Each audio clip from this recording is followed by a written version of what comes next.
Salutare tuturor și bine ați venit la un tutorial. Da. Acesta este un tutorial, primul meu tutorial. O să vă arăt ceva simplu. O să vă arăt ceva ce s-a adăugat nou în Minecraft. S-a adăugat buretele, sponge, da? Wet sponge și sponge. Da, ăsta wet sponge e cu apă în el. Ok, aveți nevoie de sponge care, mă rog, merge asta, da, aveți nevoie de sponge. Și vă trebuie un water bucket. Mă rog, apă, în fine.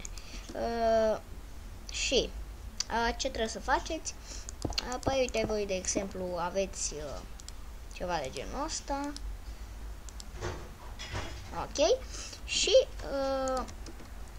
vreți să absorbiți apa. Păi pur și simplu faceți așa și ați absorbit apa. Da, adică e simplu pentru... Da, e destul de simplu.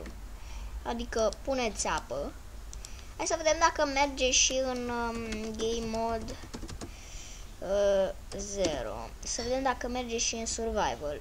Dacă îl puteți lua. Ok. Puneți sponge. Da, vă dă wet sponge. Adică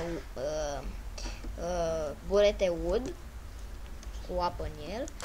Și nu cred că mai puteți să puneți apa la loc.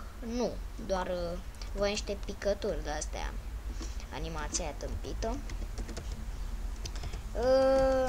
Dar cam atât vreau să vă arăt. Da? O să mai fac tutoriale. Stați liniștiți. Da. Păi ce să zic, vă urez o zi bună și sper că v-am ajutat cu chestia asta. O să fac și alte tutoriale, da, cum am zis. Ok, păi ok.